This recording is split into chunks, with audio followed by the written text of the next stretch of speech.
हरिओम जी। राधा वल्लभ श्री हरिवंश। गुरुदेव आपको दंडवत प्रणाम। गुरुदेव, एक व्यक्ति के लिए उसके आश्रम जैसे गृहस्थ आश्रम या विरक्त आश्रम और प्राप्त कर्तव्य कर्म के अनुसार निरंतर भजन का क्या स्वरूप है? जैसे मैं वर्तमान में गृहस्थ आश्रम में विद्यार्थी के रूप में हूं, तो मेरे लिए निरंतर भजन का स्वरूप क्या है? क्या निरंतर भजन केवल निरंतर नाम जप को ही कहते हैं? सत्संग ध्यान से नहीं सुना होगा, इसलिए आपको ऐसा प्रश्न बन रहा है।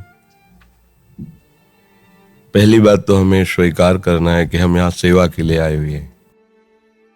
मानव जन्म सेवा धर्म के द्वारा ही जो चाहे वो प्राप्त कर सकता है। शुरुआत से हमारे प्रारंभ से हमारा एक परिवार है, हमारा एक गांव है, हमारा एक प्रदेश है, फिर हमारा देश है, फिर विश्व है। जिस स्तर की योग्यता भगवान देते हैं उस स्तर की सेवा का उसके हृदय में प्रकाश होता है। भजन का तात्पर्य भज धातु सेवायाम। भजन का मतलब केवल माला चलाना नहीं, भजन का मतलब सेवा। सेवा का तात्पर्य केवल इत्र फूल चढ़ाना नहीं, गोली मारना भी है। यदि अपने देश की रक्षा में है और कहीं शत्रु पर विजय प्राप्त कर रहा है तो उसे प्रणाम है, उसे नमस्कार है, वो भगवान की सेवा है। आप एक विद्यार्थी हैं, विद्या अध्ययन करके हम देश सेवा के किसी पद पर, किसी अधिकार पर पहुंचे। परिवार की सेवा, ग्राम की सेवा, प्रदेश की सेवा, देश की सेवा, ये भगवान का भजन है। बस ये ध्यान रखना है हम सेवा किसके लिए कर रहे हैं, इसमें चूक हो जाती है। ता अभिमान आ जाता है और जीव का पतन हो जाता है।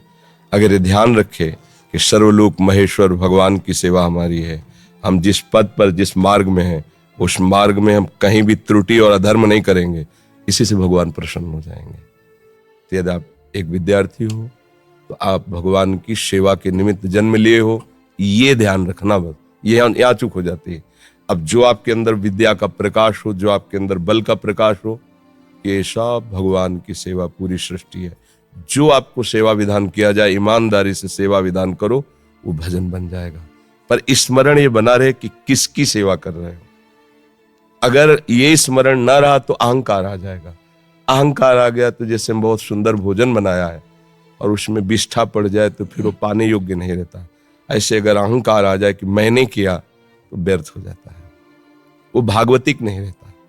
तो इसी तरह हमें समाज सेवा करनी है। हम भी तो समाज सेवा कर रहे हैं। बाबा जी बन करके एकांत में भजन करने के बाद जो अनुभव हुआ समाज को दीजिए, ऐसे जाने नहीं देंगे भगवान। चलो करो, सेवा करो। सेवा धर्म सबसे महान है और सबको सेवा धर्म से ही भगवत प्राप्ति होती है। गुरु सेवा, इष्ट सेवा, समाज सेवा, माता पिता की सेवा, किसी की भी, किसी पशु पक्षी की भी सेवा भगवान की सेवा होती है। भज धातु सेवायाम। भजन का सीधा अर्थ है सेवा। हम भी भजन का सीधा अर्थ माला नहीं लेते। माला भी एक अंग है, पर सर्वांग भजन सेवा है। समझ रहे हो आप? इसमें कोई संशय? आप जैसे कहते हैं निरंतर नाम चला, तो उसमें कंफ्यूजन होता है कि देखो, हमारा सबके लिए उपदेश है। जो निवृत्ति मार्ग का पथिक है, जिसने सांसारिक कर्तव्य कर्मों को भगवान के चरणों में अर्पित करके लंगोटी लगा ली और भगवान के, अब वो क्या नहीं करेगा? अगर वो निरंतर भजन नहीं करेगा तो क्या करेगा? फिर छल कपट करेगा, पाखंड करेगा, दंभ करेगा, नाटक करेगा, मरेगा, अपने धर्म से जाएगा, दूसरों को छल कपट में फंसाएगा। निरंतर तेरा कार्य है भजन कर। ये दो मार्ग है ना। अब प्रवृत्ति मार्ग में आप फावड़ा चला रहे हो, बीच बीच में राम कृष्ण हरि का सुमिरन, इससे बड़ा भजन और क्या हो सकता है? गोली टांगे हुए है, बॉर्डर में तैनात है और भगवत स्मरण परायण है कि हमारा देश सुरक्षित रहे। वो महात्मा है, कोई साधारण है? रात दिन जग कर प्राणों की आहुति देने के लिए तैयार है देश के लिए। प्रणाम। ये कोई साधारण बातें हैं? ये सेवा है, ये भी सेवा है। हाँ, जैसे संत महात्मा किसी को कहते नहीं, पर अपने भजन का जो फल है वो जगत को देते रहे। सर्वे भवन्तु सुखिनः, सर्वे सन्तु निरामया, सर्वे भद्राणि पश्यन्तु मा कश्चित् दुःख भाग् भवेत्। जैसे गृहस्थ का बुजुर्ग अपनी सारी संपत्ति अपने परिवार में बांट देता है, ऐसे जो वास्तविक भगवान का भक्त महात्मा है वो अपने सारे भजन को विश्व में बांट देता है। सबका मंगल हो, सबका। तो वो क्या होता है? वो विश्वात्मा भगवान की गोद में बैठ जाता है, क्योंकि इसका भी तो फल होगा। अपने भजन को दूसरों के सुख में लगा दिया, तो इससे भगवान प्रसन्न होकर उसे अपने में मिला लिए, अपना निज जन बना लिए। तो अब उपदेश को समझना है कि मेरे लिए क्या उपदेश है। हम विरक्तों को उपदेश देते, एक चींटी भी नहीं मारना है, हमें जूता मारे तो चुपचाप सह लेना है, लेकिन एक जो देश सेवा में रक्षा में लगा उसको थोड़ी कहेंगे। उसको कहेंगे कि अगर तुम्हारी नजर में आ रहा है कि ये गलत करेगा तो जो आपको आदेश सरकारी कानून के अनुसार वैसा बर्ताव कर दो। अलग अलग सेवा का सत्संग सुनने में भी विवेक की जरूरत है कि मेरे लिए क्या आदेश हो रहा है। हम तो सार्वजनिक फेंक रहे हैं, जो जिस मार्ग का पथिक है, जो जहां है उसको सबको प्राप्त हो और सब अपने अनुसार चले, तो उसको जानकारी कर लें मेरे लिए क्या आदेश है। विद्या अध्ययन करते हुए माता पिता को भगवान का भाव रखते हुए सेवन करो, और जितनी आप में बल बुद्धि है संसार के प्रत्येक प्राणी में वही बैठा हुआ है। इस भावना से सेवा करो, अच्छा हो जाएगा, मंगल हो जाएगा।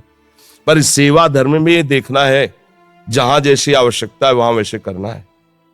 मान लो कोई दुराचारी है, नीच आचरण करने वाला कुछ ऐसा दिखाई दे रहा है, हमें बल बुद्धि है तो हम अपनी रक्षा की बात नहीं सोचेंगे। हम देख रहे हैं कि वो असमर्थ के साथ अपना बल प्रयोग कर रहा है, तो हम उसके बीच में आड़े तो भगवान हमारी रक्षा करेंगे, ये भगवान की पूजा हो जाएगी। हर बात देखनी, विरक्त वेश में है, वो हमें गाली दे मारे हमें सहना पड़ेगा। अलग अलग मार्ग का नियम है। अगर आप हमें मारेंगे भी पीटेंगे भी तो आंख मूंद लेंगे और अपने प्रभु की तरफ चिंतन करेंगे कि नाथ हम तो आपके समर्पित हैं, क्योंकि संन्यास का मतलब होता है हमने दंड देना त्याग कर दिया है। किसी को दंड नहीं देंगे, न वाणी से, न शरीर से, न मन से भी। अलग अलग मार्ग का पथ है, लेकिन कहीं कहीं दंड ही पूजा होती है। अगर हम मौन हो गए तो दूसरा खड़ा हो जाएगा उसको दंड देने के लिए, पक्का। क्योंकि हम अगर अपने नियम से चल रहे हैं तो दूसरे के हृदय में वही नियम जाकर जागृत होगा, और जो हमें दंड दे रहा उसको दंड दे देगा, पक्का। पर अलग अलग का सिद्धांत है, इसलिए बहुत शास्त्र भरा पड़ा है। तो इसलिए गुरुजनों के पास बैठकर हर प्रश्न का उत्तर समझ लेना चाहिए। आपको समझ में आ गया? गौरव रतलाम से। भगवान आपके चरणों में कोटि कोटि